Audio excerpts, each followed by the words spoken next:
감사합니다. 같이 기도하고 말씀 생각하십시다. 하나님, 우리의 찬송과 기도를 받으시며 부족한 종에게 말씀을 주셔서 감히 하나님의 말씀, 성경 말씀을 조금 설명하며 거기에 담긴 하나님의 진리와 교훈을 전하게 하여 주옵소서. 하나님의 영, 진리의 영께서 우리 가운데 계시오니 주님, 부족한 종의 심령을 주장하셔서 바른 말씀을 전하게 하시고 또 주를 경외하며 예배하기 위하여 모인 사랑하는 심령들 한 심령 한 심령도 헛되이 와 있지 않고 하나님을 앙망하며 사모하며 하나님의 말씀을 듣는 귀가 열리며 마음이 열리며 하나님의 말씀을 다 깨닫고 기록된 책의 말씀의 뜻을 잘 깨닫고 거기에 담긴 귀한 진리를 붙들게 하여 주시기를 소원하며 감사하며 예수님의 이름으로 기도하옵나이다. 아멘. 아멘. 자, 사도 바울의 복음의 유래라고 제목을 붙여봤습니다. 11절 12절 다시 보십시다. 그러나 원문에는 그러나 형제들아 내가 너희에게 알게 하노니 내가 전한 복음이 사람의 뜻을 따라 된 것이 아니라 이는 내가 사람에게서 받은 것도 아니요 배운 것도 아니요 오직 예수 그리스도의 계시로 말미암은 것이라. 아무리 훌륭한 사람이라도 사람의 생각은 완전하지 못하고 사람의 권위는 절대적이지 않습니다. 기독교가 불교처럼 사람의 명상과 깨달음에서 나왔거나 유교처럼 양심과 이성적 도덕적 판단에서 나온 정도의 종교라면 그것은 유일하고 절대적인 종교이지 못할 것입니다. 그러나 기독교가 영원하신 하나님과 그의 아들 예수 그리스도께서 그의 뜻을 계시하신 것이라면 기독교는 이방 종교들과 다르며 모든 사람들이 믿고 복종해야 할 유일하고 절대적인 종교가 될 것입니다. 사도 바울은 자신이 갈라디아 교회에게 그리고 다른 여러 교회들에게 전한 하나님의 복음이 사람의 뜻을 따라 된 것이 아니며 사람들에게서 받은 것이나 배운 것이 아니고 오직 예수 그리스도의 계시로 말미암은 것이라고 증거합니다. 이 말씀에서 사도 바울은 예수 그리스도를 사람들과 구별합니다. 예수 그리스도께서 사람이신 것이 사실이지만 그는 또한 사람 이상이십니다. 그는 사람이시지만 또한 하나님의 아들, 즉 신성을 가진 존재이십니다.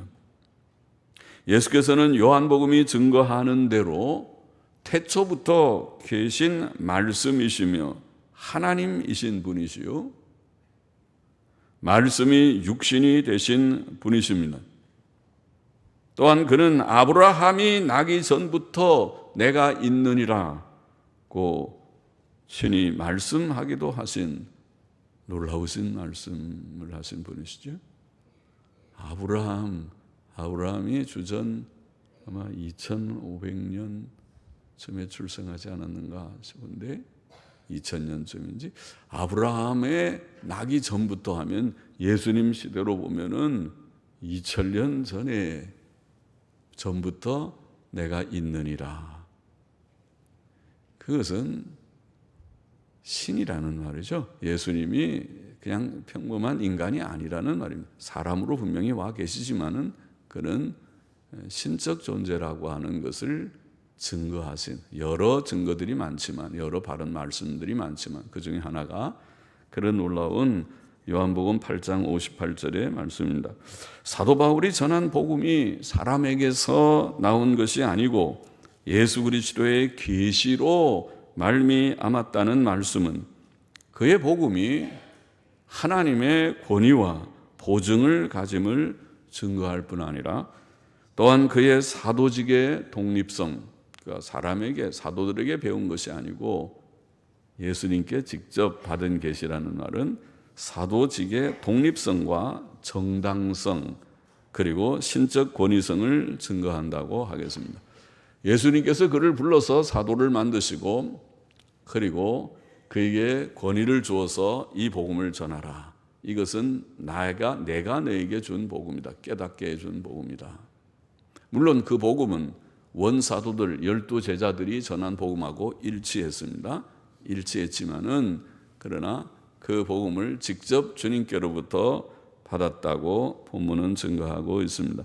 그러므로 우리는 이 사실을 바로 깨닫고 사도 바울이 예수 그리스도께 직접 받은 이 복음, 즉 로마서와 갈라디아서에 밝히 증거되고 있고 기록되어 있는 이 복음을 하나님의 말씀으로 받고 연구하고 또 믿고 전해야 할 것입니다.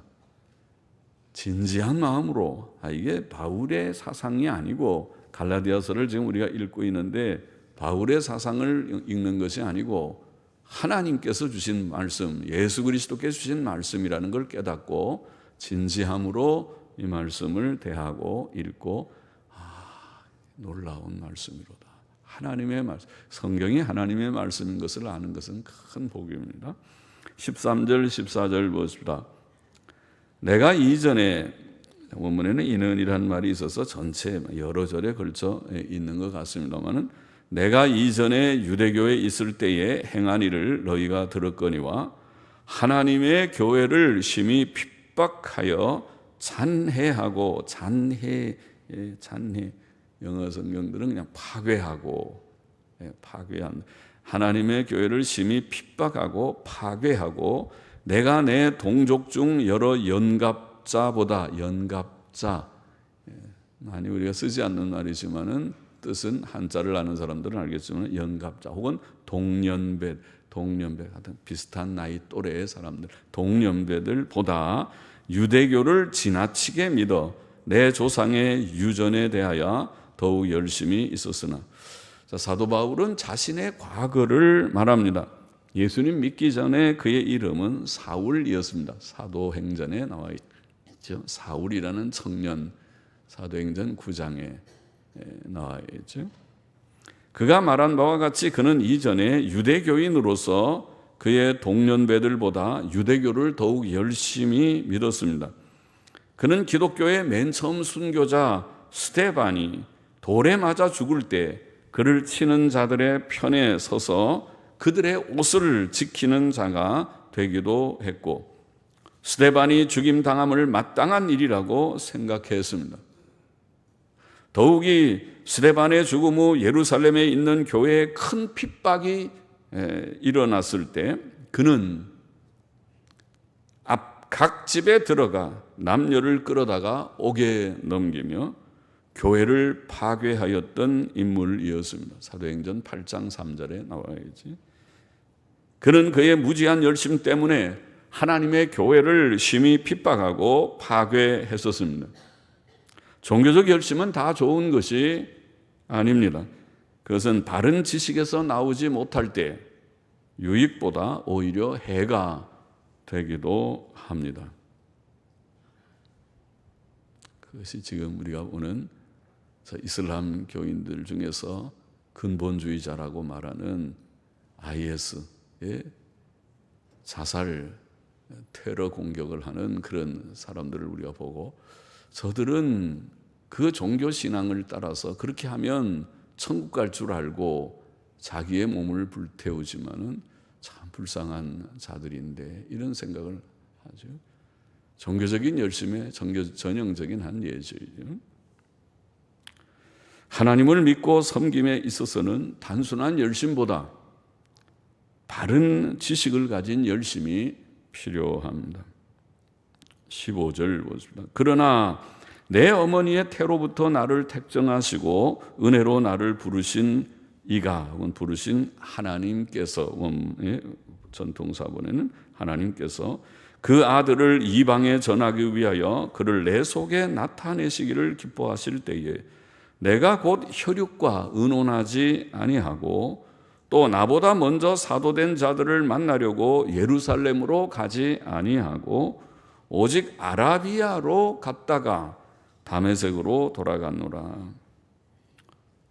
자, 바울이 이렇게 핍박자 사울이었을 때, 젊은 청년 핍박자 사울이었을 때에 하나님께서 은혜로 그를 구원하셨다고 증거하고 있습니다. 바울은 예수님의 제자들에 대해 위협과 살기가 등등하여 성경의 사도행전의 표현을 보면 대제사장에게 가서 이웃나라 도시 다메섹의 여러 회당들에 갈 공문을 요청했는데 이는 만일 예수 믿는 사람들을 만나면 결박하여 예루살렘으로 잡아오려 함이었습니다. 그가 다메섹 성에 가까이 가고 있었는데 갑자기 하늘로부터 빛이 그를 둘러 비추었습니다. 그가 땅에 엎드러지자 이런 소리가 들렸죠. 사울아, 사울아, 네가 어찌하여 나를 핍박하느냐. 모든 사람들이 생생하게 듣는 그런 소리였습니다. 주여 뉘시오니까 나는 네가 핍박하는 예수라. 사도행전 9장에 그리고 사도행전 22장, 26장에 그가 두 번 공회 앞에서 유대인 공회 앞에서 또 로마 총독 앞에서 증거한 반복된 그런 내용이죠. 그때 바로 그 다메섹 성에 들어가기 전에라고 생각되는 그 길에서 그가 그 밝은 빛, 예수 그리스도의 밝은 빛을 보고 그 앞에 거꾸러졌고 마침내 예수님께 굴복하는 사람이 되었습니다. 놀라운 은혜죠. 원수 바울을 하나님께서 품으시는, 꺾어서 하나님의 종을 만드시는 사건이지요. 놀라운 사건이니까 사도행전 초대 역사를 쓰는 책에 9장의 역사 진술을 하고 또 22장, 26장에 바울 자신의 간증의 말로 그것을 반복했어요. 그것이 너무 크고 놀라운 일이죠. 기독교를 박멸하는 데 앞장섰던 그런 인물이 기독교를 증거하는 일에 앞장서는 사도가 되다니 놀라운 그런 사건이었습니다. 이것은 하나님의 전적인 은혜이었습니다. 주권자 하나님께서 핍박자 사울을 불러 사도 바울이 되게 하셨습니다. 하나님께서 사울을 부르신 것은 그의 어떤 경건과 선행 때문이 아니고 오직 하나님의 은혜 때문이었습니다. 구원은 오직 하나님의 은혜입니다. 그것은 전적으로 하나님의 은혜에 근거합니다. 원수라도 하나님께서 은혜로 꺾으실 수 있고 녹이실 수 있는 것을 보여준 사건입니다. 사도 바울은 하나님께서 그의 모친의 태로부터 그를 택하셨다고 여기에 표현했습니다. 하나님께서 나를, 내 엄마가 나를 잉태했을 때 그 모태에서부터 나를 구별하셨다. 우리의 생명이 어머니의 태에서 시작되었을 때 하나님께서는 저와 여러분을 은혜로 구원하시려고 이미 구별하셨습니다. 생명이라는 것이 시작될 그때 너는 구원받은 생명이라고 구별. 사실은 좀 더 정확히 말하면 그보다 훨씬 더 전에 에베소서 1장 4절에 보면 하나님께서 창세 전에 그리스도 안에서, 와, 진짜 놀라운 일이죠. 하나님이 창세 전에 우리를 보셨다고요? 예, 보셨다고 성경에 말합니다. 아셨다고요? 아셨다고 말합니다. 택하셨어요? 예, 구별하여 택하셨다고. 세상의 인류 전체 가운데서 우리가 무엇인데 하나님께서 구별해서 한 사람 한 사람, 예, 이 인류 가운데서 인류 전체를 다 택했다는 뜻이 아니고 인류 전체가 다 멸망을 받아야 되는데 그 중에 일부를 하나님께서 택하셨. 그게 선택의 문제죠. 우리를 택하셨다고요? 정말요? 언제요? 만세 전에요? 나는 하나님을 알지 못하고 내 존재가 있지도 않았던 때요. 만세 전에 택하시고, 바울의 지금 표현은 모태에서 내가 잉태될 때에 이미 구별하셨고, 택하셨으니까 구별하셨죠. 내가 낳은 다음에 한참 있다가 어쩌다가 구원받는 것이 아니고, 우리의 구원은 만세 전에, 내가 존재하기도 전에 부모의 엄마의 태에 잉태되었을 때에 나를 택하셨다. 하나님께서는 이렇게 우리를 구별하셨습니다. 하나님께서는 사울을 불러 구원하셨을 뿐 아니라 그를 통해 그의 아들 예수 그리스도를 이방인들에게 전파하기를 원하셨고, 그래서 그를 일꾼으로, 사도로, 평범한 그냥 신자가 아니라 너는 종이 되라, 오늘날로 말하면 목사가 되라, 신학교 들어가서 조금 훈련받고 너의 생을 주를 위해서 바쳐라. 귀한 일이죠. 이렇게 사도로 삼으셨고, 그에게 예수 그리스도를 알게 하시기를 기뻐하셨습니다. 그는 구원받은 성도일 뿐 아니라 사도로, 특별히 이방인들을 위한 사도로, 아마 사도 바울은 그 당시로 말하면 공부를 좀 한 사람입니다. 여러 헬라어도 물론 많이 공부했을 거고, 또 율법도 정통적으로 배웠고, 다른 일반적인 학문도 조금 소양을 가진 인물이었던 것 같습니다.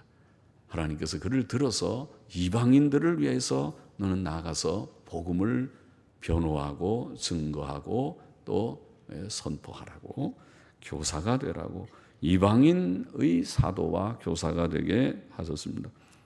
구원받은 즉시 바울의 열심은 유대교에서 기독교로 전환되었습니다. 그의 마음 속에는 예수 그리스도를 더 알기 원하는 열심이 일어났음에 틀림없습니다. 하나님께서는 사람에게 자원하는 마음을 주시며 그를 사용하십니다.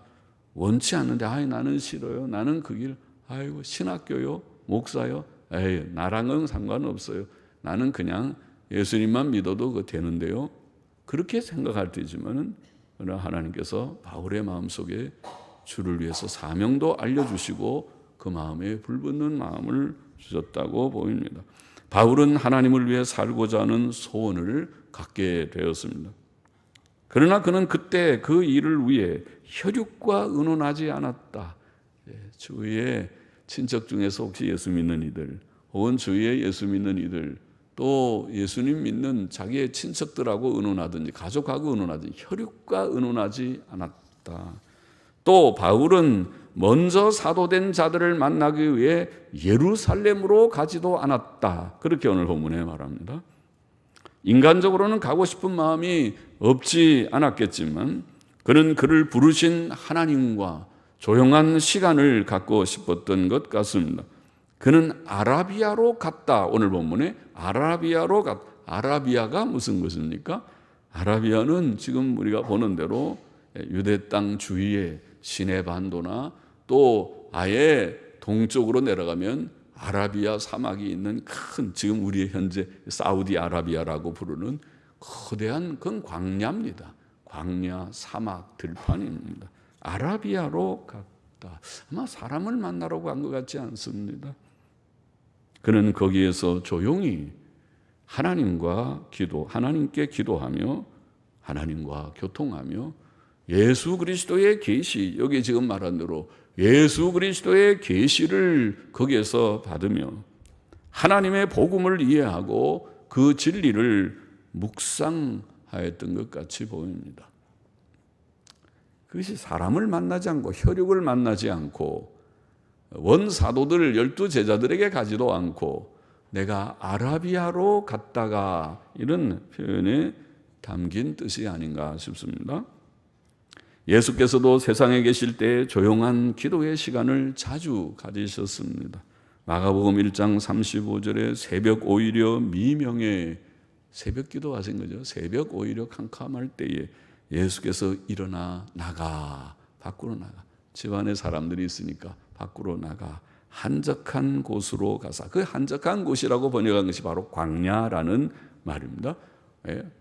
한적한 곳, 광야로 가사 거기서 기도하시더니 조용한 곳으로 가는 것입니다. 마태복음 14장 23절에도 무리를 보내신 후에 기도하러 따로 산에 올라가시다. 산은 보통 좀 조용한 곳이죠. 이 밑에 마을은 시끌시끌하고 시장에는 너무 사람들이 떠들고 장사하느라고 막 시끄럽고 세상은 그런데 산은 그래도 좀 조용한 편이니까 주님은 기도하러 따로 산에 올라가시다. 저물매 거기 혼자 계시더니 우리가 꼭 산에 올라가지 않아도 예배당도 조용하게 양쪽에 다 방음 유리를 해놔서 여기서 소리쳐도 별로 바깥에 크게 들리지 않고 찬송가를 불러도 옆집 사람의 항의가 없게 하려고 이중유리에서 가운데 질소 같은지 뭔가 넣으면 방음이 됩니다.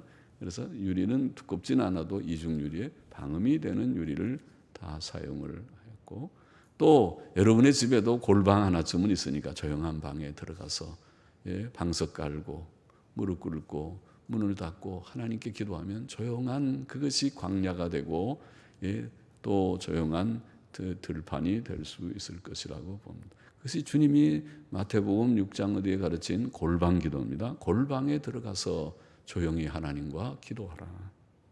오늘 우리에게도 하나님과 교제하는 조용한 시간은 가장 귀한 시간입니다.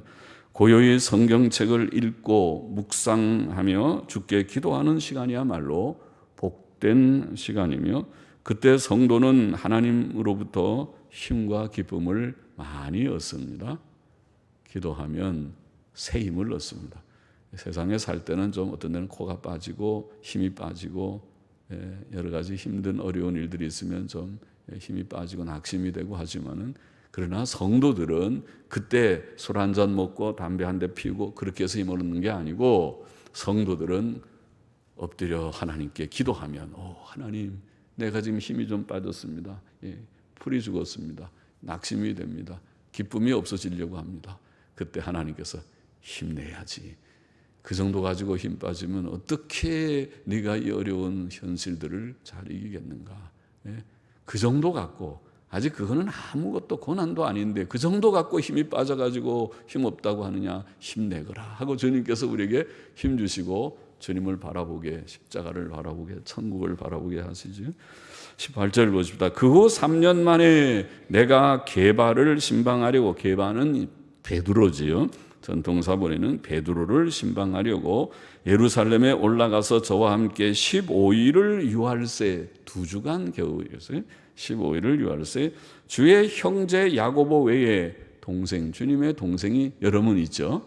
여기에 주님의 동생 중에 야고보라는 동생, 유다도 있고, 주의 동생 야고보 외에 다른 사도들을 보지 못하였노라.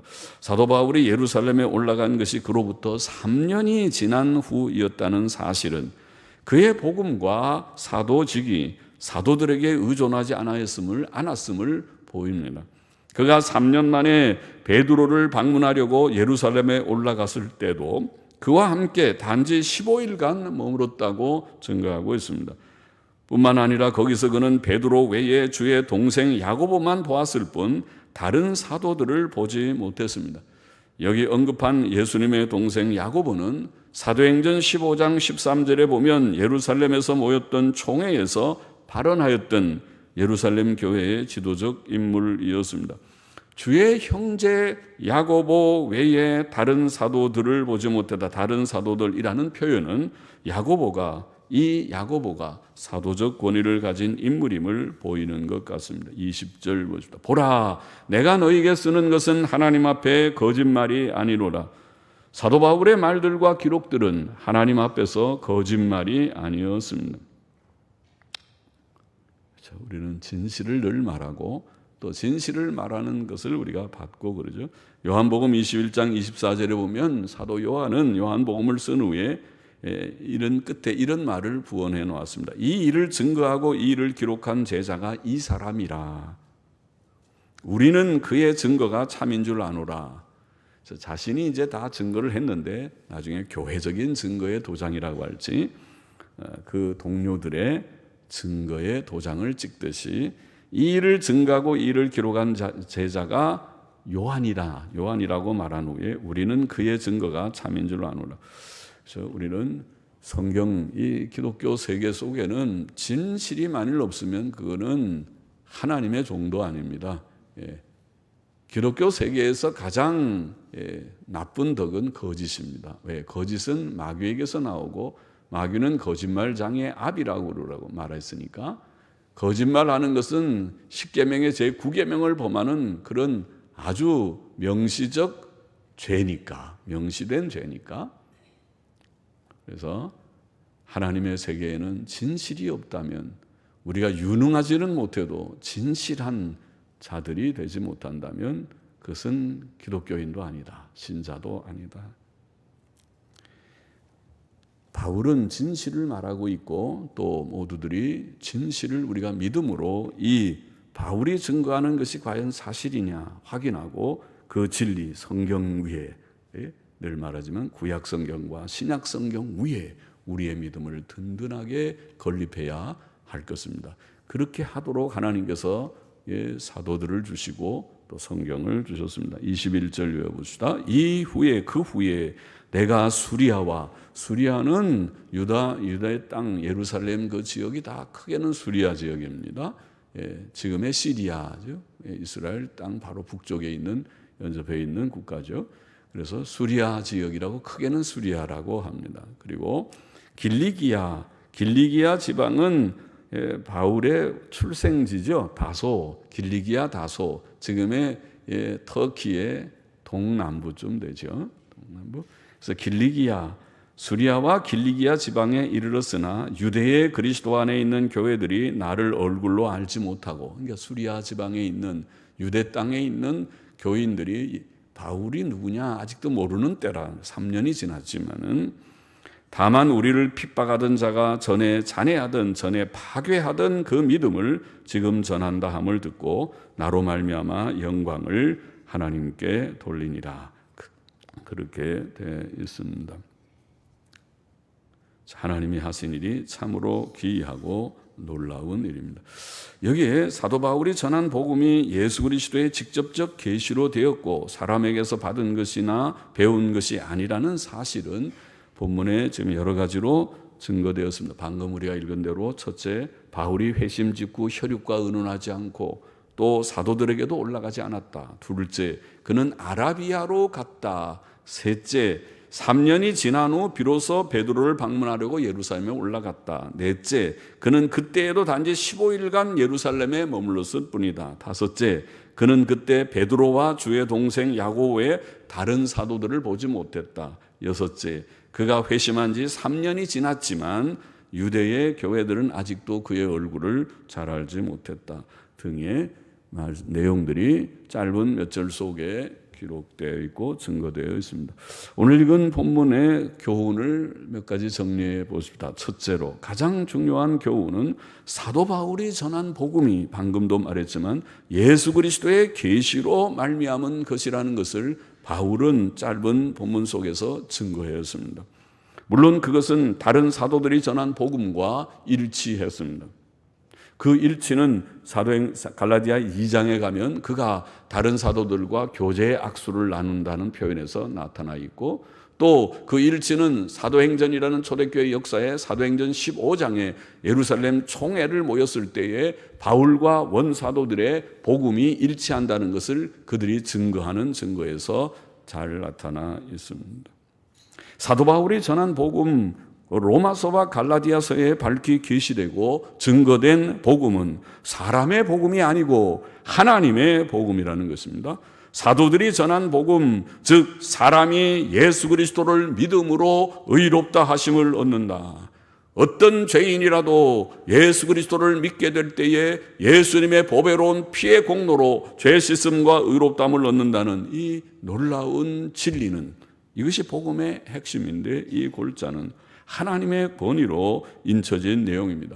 이 복음에서 이탈한 천주교회나 오늘날의 많은 이단 종파들이나 또 현대 자유주의 신학이나 또 은사주의적인 체험적인 그러한 주장들이나 이런 것은 거짓된 교훈들입니다. 이 복음에서 이탈하는 것은 누구든지 그것은 거짓된 목사요, 거짓된 교훈입니다. 사람은 오직 예수 그리스도를 믿음으로 죄사함과 의롭다 하심을 얻습니다.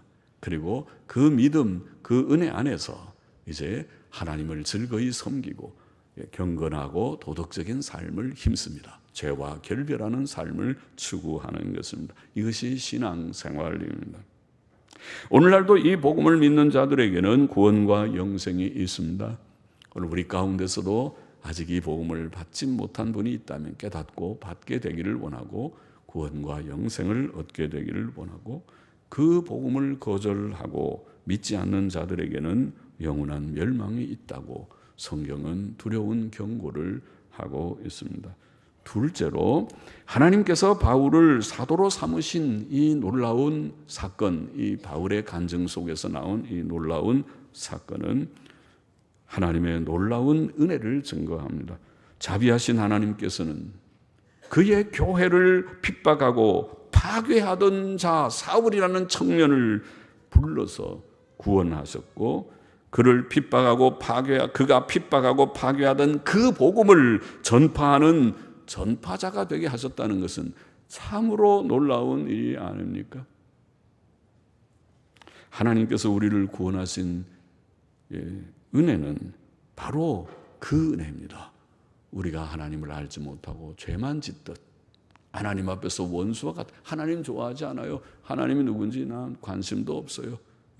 나는 내 할 일이 얼마나 바쁜데요. 돈 벌기 바쁘고요.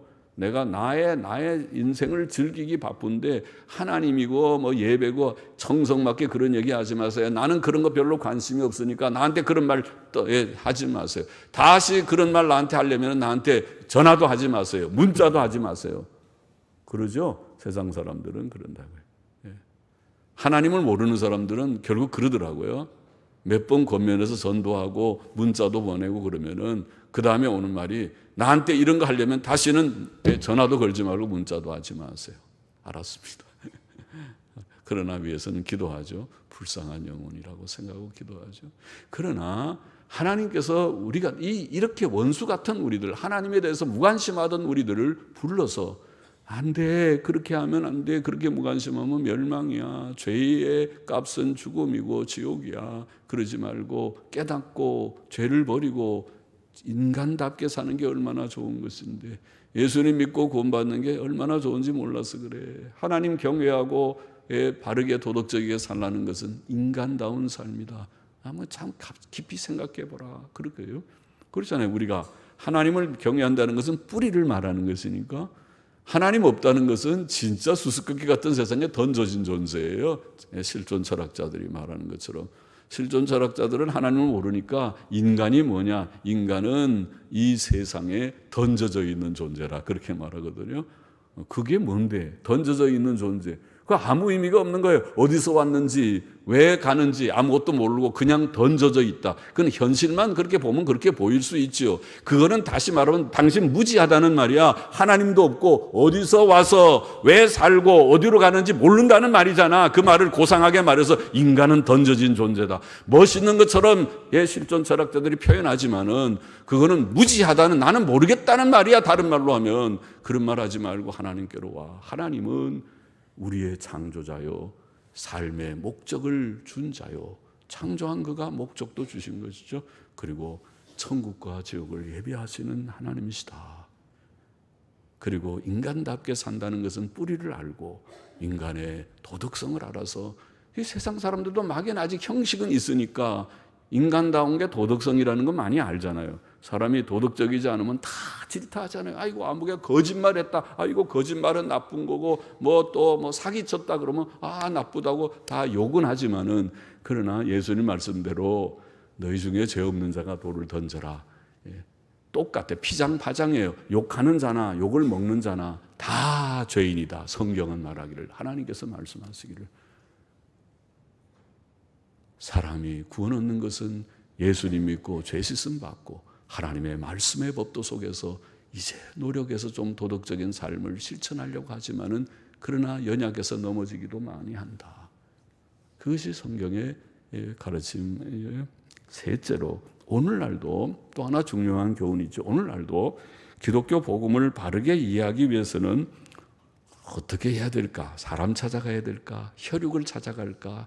원사도들을 찾아갈까? 목사님하고 잘 할까? 그거 좋지요. 목사님 중에서도 또 잘하면 성경을 가르쳐줄 수 있는 목사님도 있지만은, 그러나 잘못하면 그 목사님이 이단자면 그는 가서 그 얘기 싹 듣다가 이단에 폭 빠져버리기도 할 것입니다.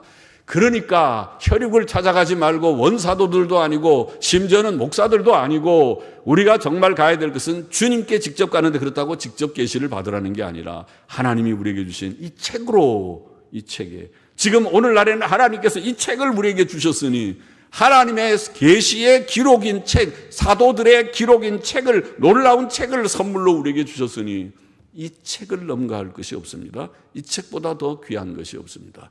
책으로 돌아가래. 그게 종교개혁입니다. 종교개혁의 슬로건입니다. 오직 성경으로, 성경으로 혼란스럽게 그지없는, 지금도 말세지 말이라 혼란스럽게 그지없습니다. 갈래길이 많아서 어디로 갈고, 갈 길이 있습니다. 그것은 성경으로 돌아가십시오. 성경으로 돌아가서 성경이 무엇을 말하는가? 로마서가 무엇을 말하지? 갈라디아서의 메시지가 뭐지? 누가 성경을 바르게 해석해 준다면 그것을 분별하고 과연 그러한가 살피고 성경을 읽어야 될 것이다. 바울이 그랬어요. 바울이 주님의 부름을 받을 때 혈육을 찾아가지 않고 원사도들에게 가지 않고 오직 아라비아로 갔다. 우리는 성경을 들고 골방으로 들어가서 성경을 읽기 시작했다. 그러니 또 그렇게 깨달은, 성경을 통해 깨달은 그 말씀은 원사도들, 역사적 기독교와 일치할 것입니다. 일치해야만 하고 일치할 것입니다. 그래서 성경을 주신 것이니까. 종교개혁자들이 그래서 종교개혁을 일으켰습니다. 루터는 신부였습니다.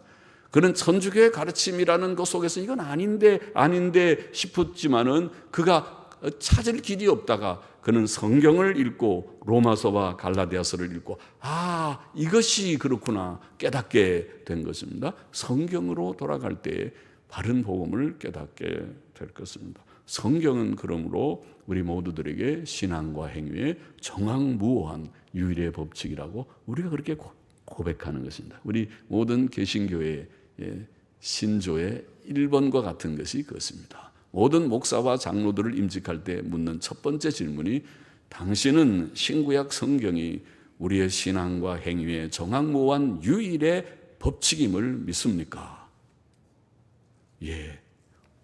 신조 1번이라는 말은 중요하다는 말이죠. 성경의 근거에서 누구든지 무엇을 주장하고 성경의 근거에서 누구든지 무엇을 반박하고 성경이 우리의 모든 신앙과 행위의 기본이 되고 법칙이 된다는 것을 긍정한다면 성경으로 돌아가야 된다는 말이 이해될 것입니다. 기도하십시다. 하나님, 사도 바울에게 주신 이 복음이 하나님의 복음이며 오늘도 이 복음 안에 거해야 된다는 것을 바로 깨닫고 사랑하고 귀히 여기고 붙드는 저와 우리 모두가 되게 하여 주시고 하나님의 크신 긍휼로 핍박자 사울을 불러 사도 바울이 되게 하신 하나님의 그 동일한 은혜가 오늘 저와 모두들을 구원하셔서 예수 믿게 하시고 오늘 여기에 오게 하신 것을 믿습니다. 하나님의 은혜를 감사하며 찬송케 하시고 오늘도 하나님 말씀 중심으로 우리가 성경 말씀을 주야로 묵상함으로써 바른 길 걷고 복잡한 오늘 말세지말 배교와 타협과 혼돈의 시대에도 옛길 바른 길 검증된 길을 확인하고 걸을 수 있는 저희들이 되게 하옵소서. 예수님의 이름으로 기도하옵나이다.